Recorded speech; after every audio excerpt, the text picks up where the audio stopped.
we're going to just look at it from a graph. We'll just graph it. Okay, so we're going to look at the analyzing in behavior. So when you look right here, we have f of x equals 2x to the fifth minus 4x over 3x plus 2. This is a clear example of when the numerator is greater than the denominator.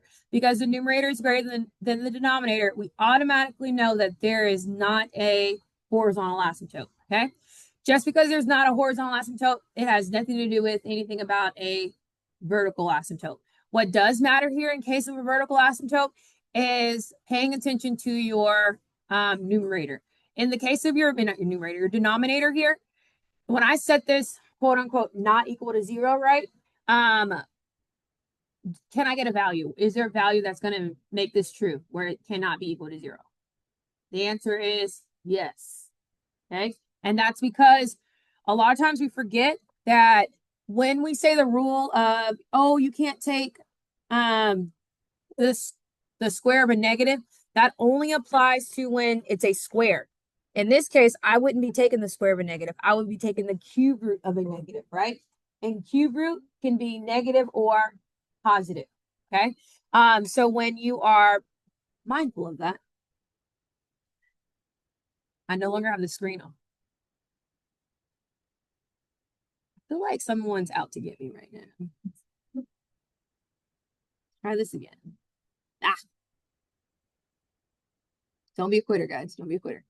All right, so if I set this not equal to 0, remember, it's just to help us remember this is our limit, right? We can't be. When this is not equal to 0,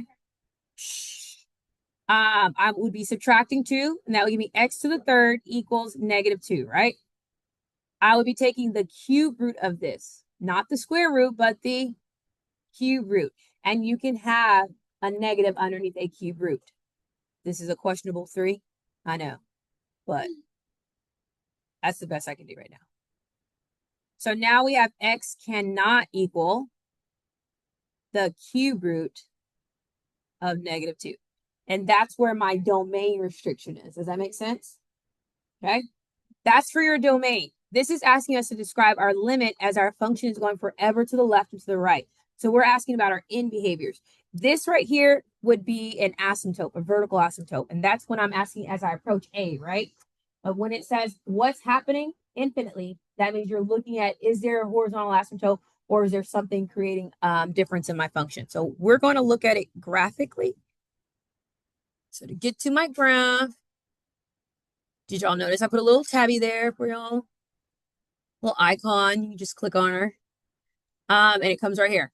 Okay, now I'm going to put the function in. So we have f of x, and can someone just say it out loud to me so I don't have to go back?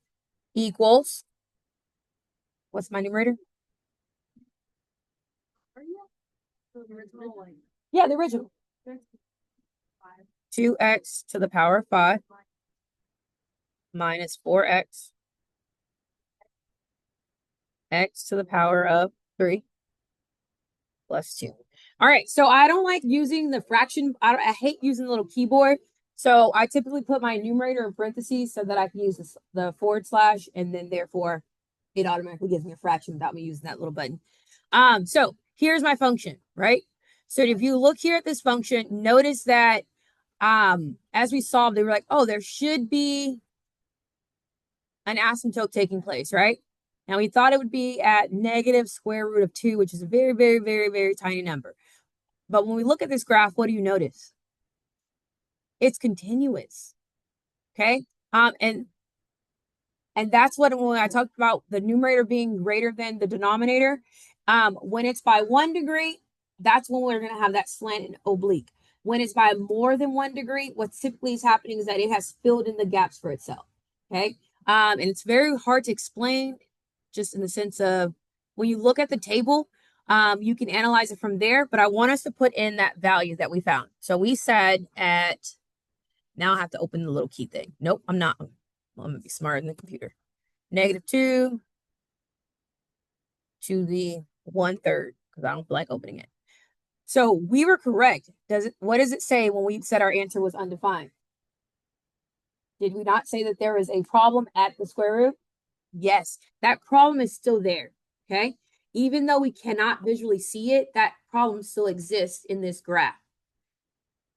And it's just one of the hiccups that happens when you are dealing with a degree greater than a difference of more than one. Okay. So still rely on your math, because when you go to the graph to find that discontinuity, is it going to instantly come up? No, it looks continuous and it's deceiving. Don't let it deceive you. Trust your math when you're finding that discontinuity, right? Now, as far as in behavior, when this happens, when you have a degree that is greater than a difference that is greater than one, it automatically is going to behave whether it's going forever to infinity or positive infinity, okay? It's not approaching a horizontal, so therefore we don't have a numerical value. We're either going to positive infinity or to negative infinity. And in this case, as we go forever to the left, we're heading towards negative infinity. As we go forever to the right, we're heading towards positive infinity. Yes.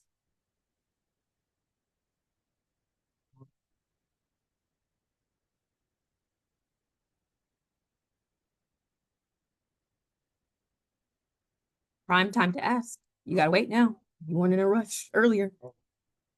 All right. So the limit. Oh, cool. I meant to write that way. Goes to negative infinity. F of x is equaling negative infinity, right? The limit as x goes to positive infinity, f of x is equaling to positive infinity.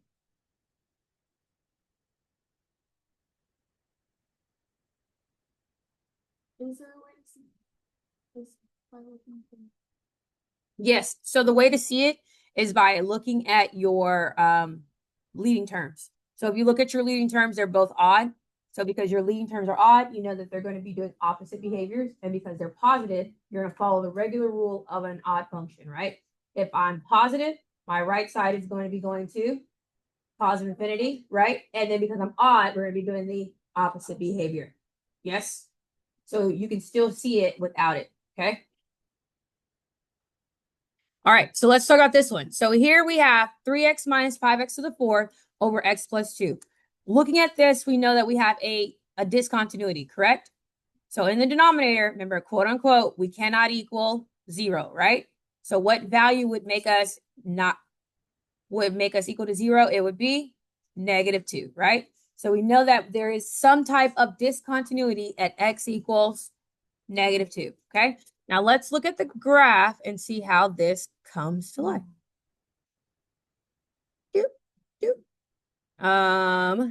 F of x equals, all right, hit it.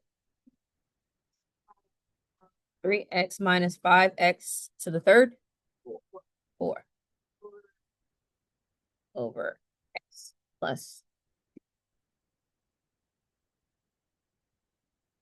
All right, what do you notice about this guy? It also is continuous. Let's look at our table. If I'm at negative 2, what does it say? Undefined. Okay, again, don't be deceived. Know that there is a point on there where I am not continuous. Okay. All right. Do we all agree? Don't let it trick you. Okay. And this is happening because the degree difference is greater than 1. Do we see that? Our degree difference is greater than 1, and that's what's causing those hidden discontinuities. All right. Now, again, you're looking at your leading degree. Our leading degree here is 4. So that means it's going to behave like a even degree function, right? What is its coefficient?